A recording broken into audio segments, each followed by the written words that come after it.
بسم اللہ الرحمن الرحیم۔ حضور غوث اعظم کا سچ۔ حضور غوث اعظم رحمۃ اللہ علیہ 488 ہجری میں 18 برس کی عمر میں والدہ کی اجازت سے مزید تعلیم کے لیے بغداد روانہ ہوئے۔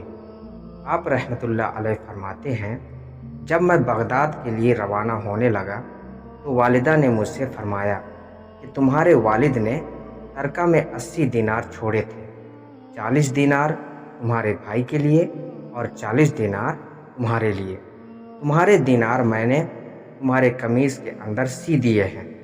میں نے والدہ سے نصیحت کی، درخواست کی تو انہوں نے فرمایا، اللہ کے احکامات کی پابندی کرنا، حرام سے پرہیز کرنا، تقدیر خداوندی پر راضی رہنا اور خواہ کیسے بھی حالات ہوں جھوٹ نہ بولنا۔ حضور غوث اعظم رحمۃ اللہ علیہ فرماتے ہیں، میری والدہ اس بات کو جانتی تھی کہ بغداد میرے لیے ایک نیا شہر ہے اور وہاں میرا کوئی دوست، ساتھی یا غمخوار موجود نہیں ہے۔ اس لیے انہوں نے ایک سرد آہ لینے کے بعد مجھے اللہ کے سپرد کیا۔ میں بغداد جانے کے لیے ایک قافلہ میں شامل ہو گیا۔ جب یہ قافلہ شہر کے حدود سے باہر نکلا تو راستے میں 60 لٹیروں نے قافلے پر حملہ کر دیا اور قافلے کا تمام مال و اسباب لوٹ لیا۔ لوٹ مار کے دوران ایک شخص میرے پاس آیا اور پوچھا، اے لڑکے، تیرے پاس کیا ہے؟ میں نے کہا، میرے پاس 40 دینار ہیں۔ وہ شخص میری بات کو مذاق سن کر آگے بڑھ گیا۔ اس کے بعد ایک اور شخص میرے پاس آیا اور اس نے بھی مجھ سے یہی پوچھا اور میں نے اسے بھی یہی بتایا کہ میرے پاس 40 دینار ہیں۔ وہ بھی میری بات کا مذاق اڑا کر آگے بڑھ گیا۔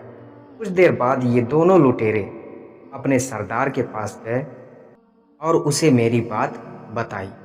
اس سردار نے مجھے بلایا اور دریافت کیا کہ کیا واقعی تمہارے پاس 40 دینار ہیں؟